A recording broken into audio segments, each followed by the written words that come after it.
Hello दोस्तों, Shri Hari classes में आप सभी का स्वागत है। आज हम समास की परिभाषा, भेद, समास विग्रह और उसके उदाहरण लेकर आए हैं। हमारे चैनल पर जो भी नए हों वो चैनल को सब्सक्राइब ज़रूर करें।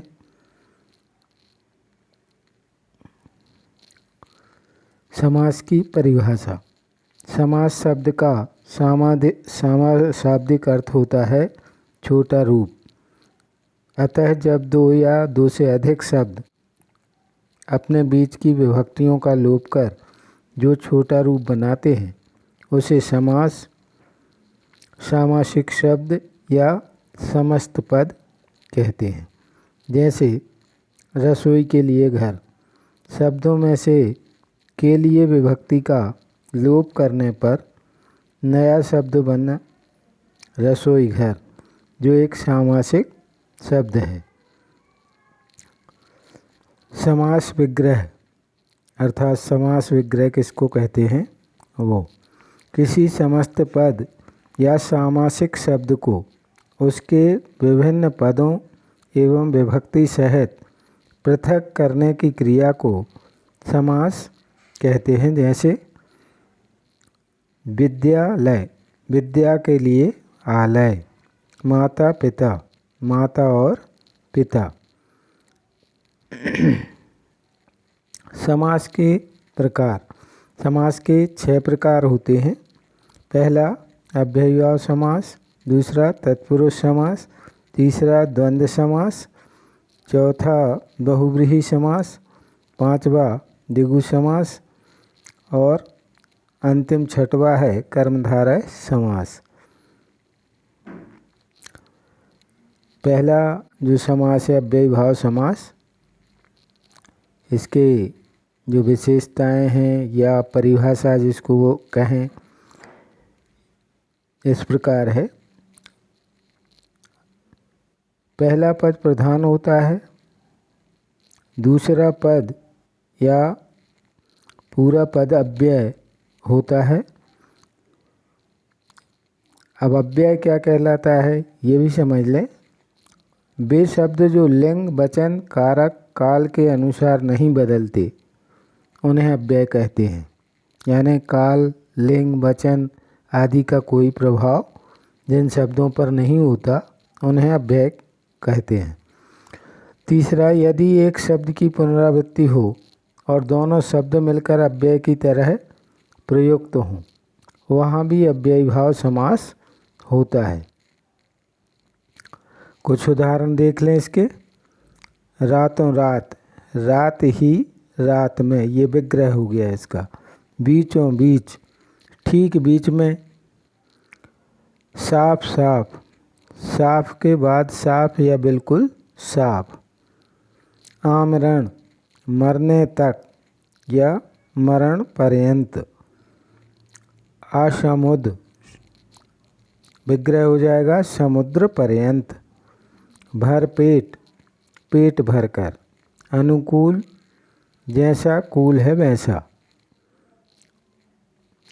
आजीवन, आजीवन का हो जाएगा जीवन पर्यंत। निर्विवाद, बिना विवाद के। दरअसल, असल में।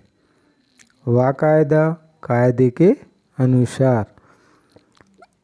दूसरा समास है तत्पुरुष समास। तत्पुरुष समास में दूसरा पद, जिसको परपद भी कहते हैं, प्रधान होता है। अर्थात विभक्ति का लिंग वचन दूसरे पद के अनुसार होता है।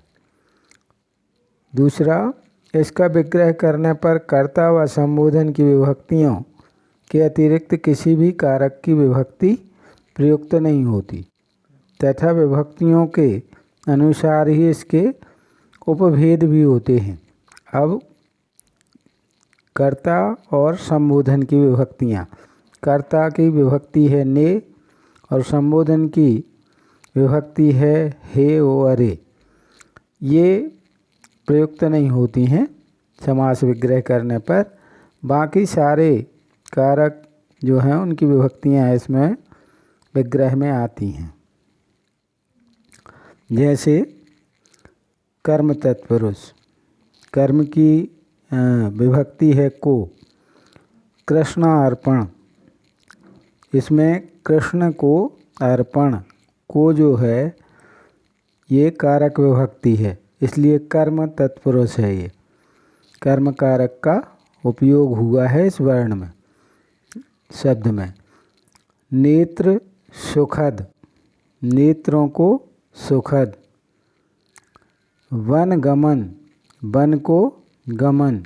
जेब कतरा, जेब को कतरने वाला। प्राप्तोदक, उदक को प्राप्त।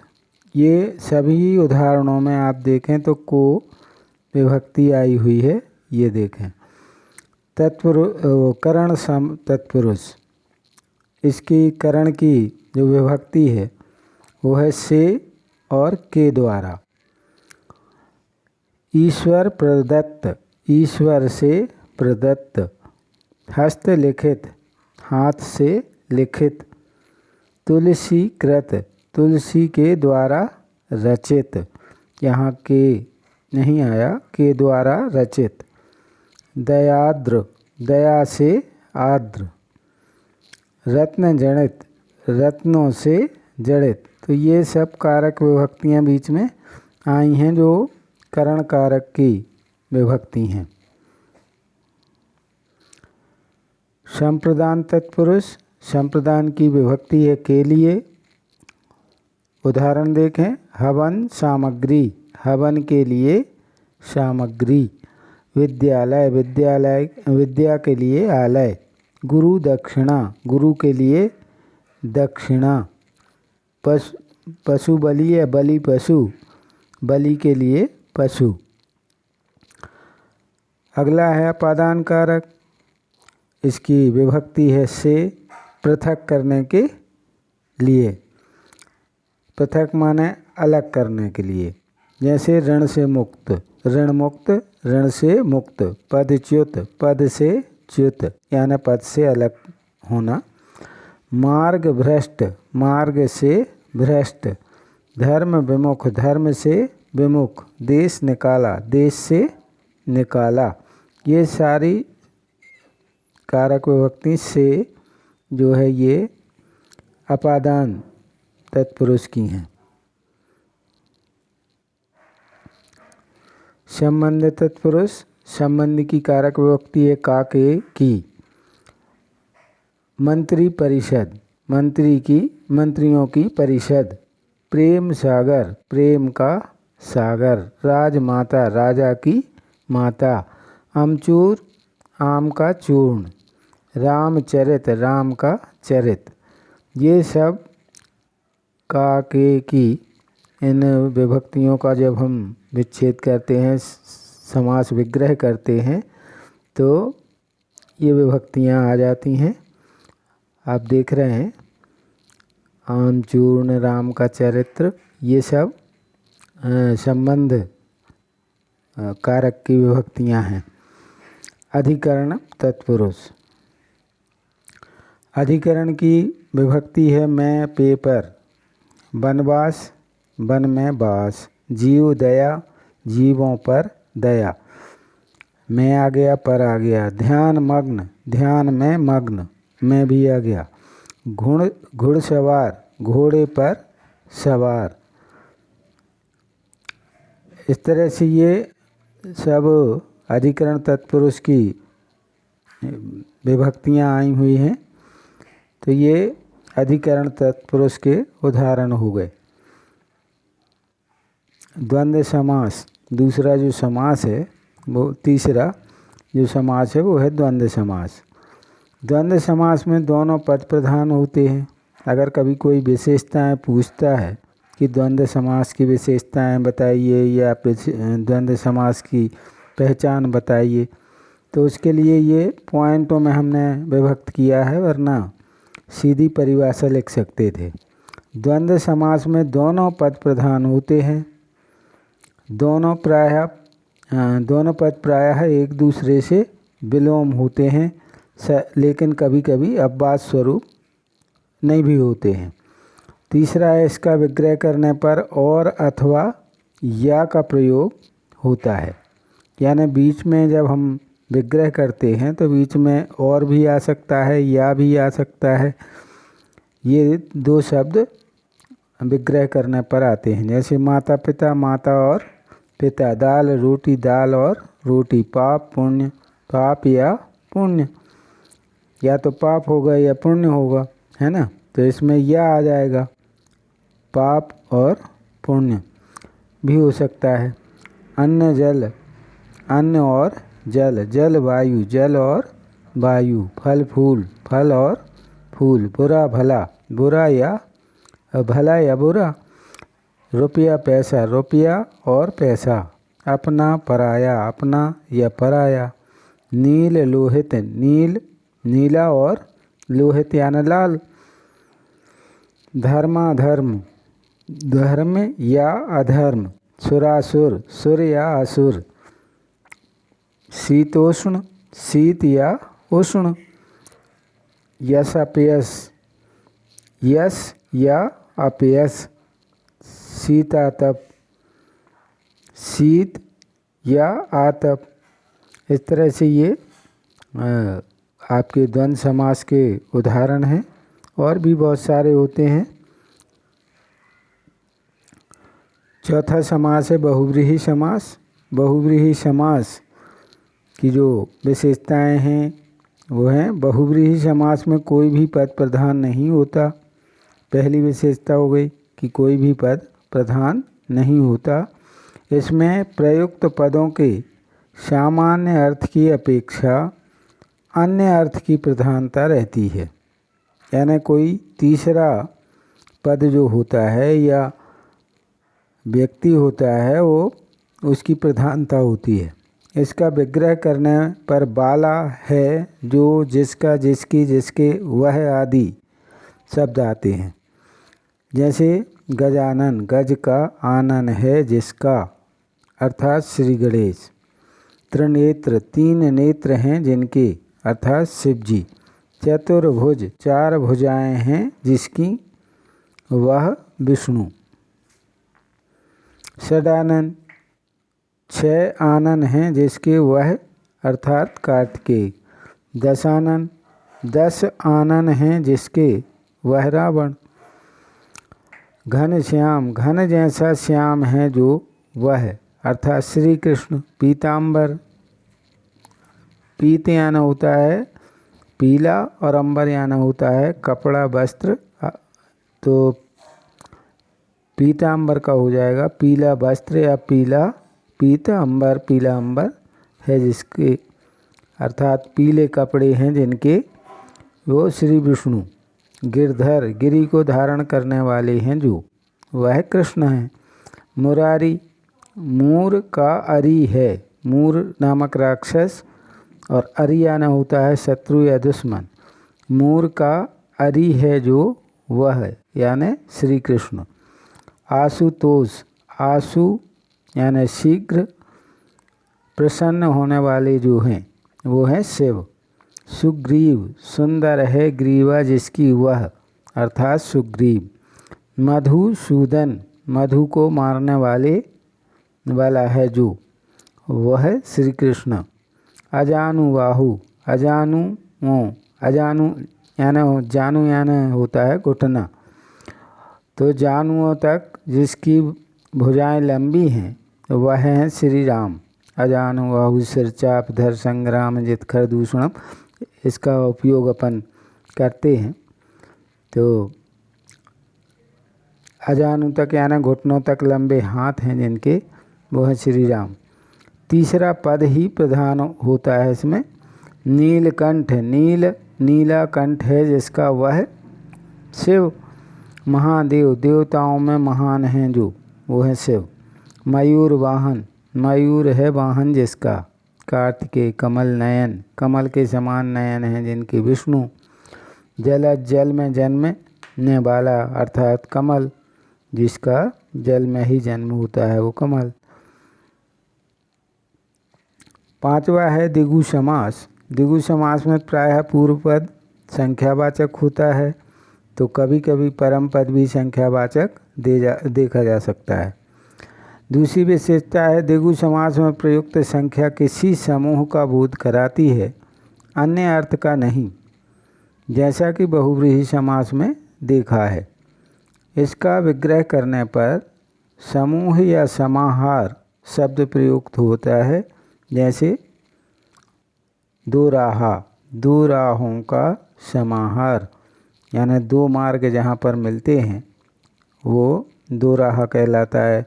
तिराहा होता है, चौराहा होता है। पक्ष द्वय, दो पक्षों का समूह। संपादक द्वय, दो संपादकों का समूह। त्रिभुज, तीन भुजाओं का समाहार। त्रिलोक या त्रिलोकी, तीन लोकों का समाहार।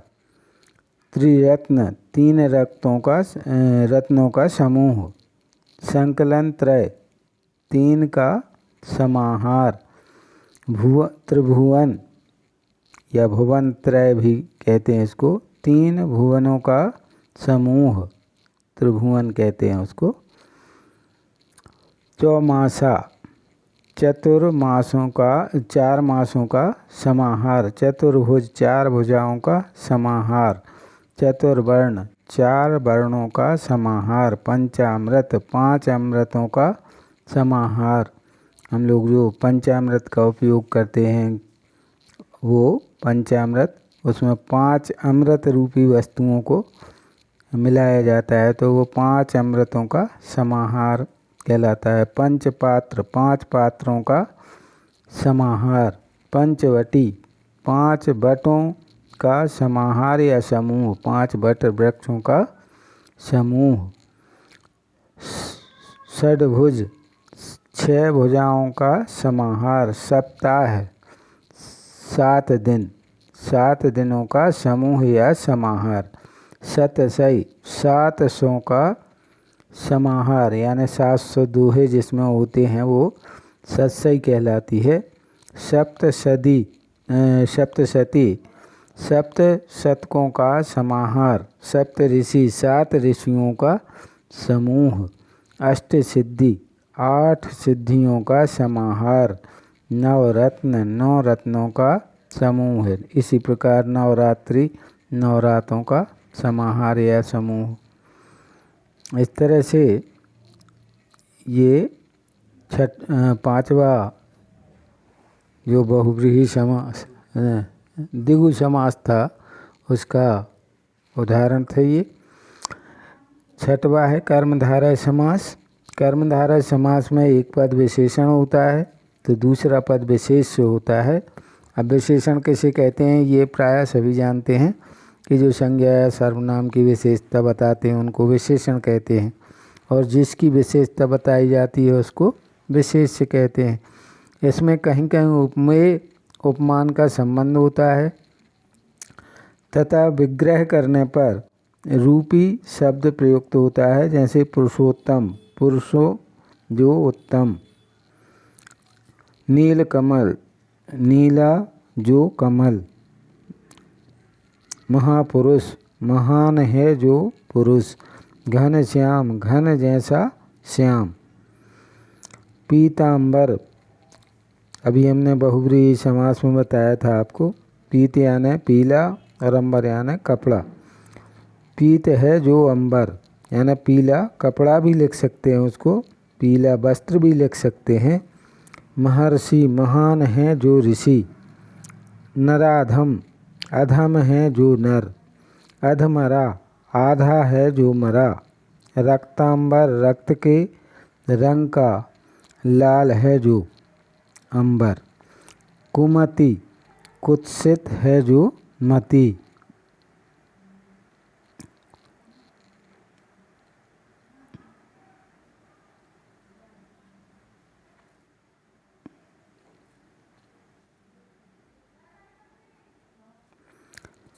और भी इसके उदाहरण हैं। लाल मिर्च, लाल है जो मिर्च। कृष्ण पक्ष, कृष्ण है जो पक्ष। मंद बुद्धि, मंद है जो बुद्धि। इस तरह से भाव सागर, भाव रूपी सागर, ये रूपी शब्द जो है वो लगा के बनाए गए हैं। तो चंद्र, मुख चंद्र, मुख रूपी चंद्रमा, वचनामृत, वचन रूपी अमृत। फिर चरण कमल, चरण रूपी कमल, क्रोधाग्नि, क्रोध रूपी अग्नि, चरणारविंद, तो चरण रूपी अरविंद, विद्या धन, विद्या रूपी धन। इस तरह से ये हमारा समासों का पूरा वर्णन हमने आपके बीच रखा। इसको जो भी नए हैं वो चैनल को सब्सक्राइब करें और वीडियो को लाइक शेयर करें। धन्यवाद।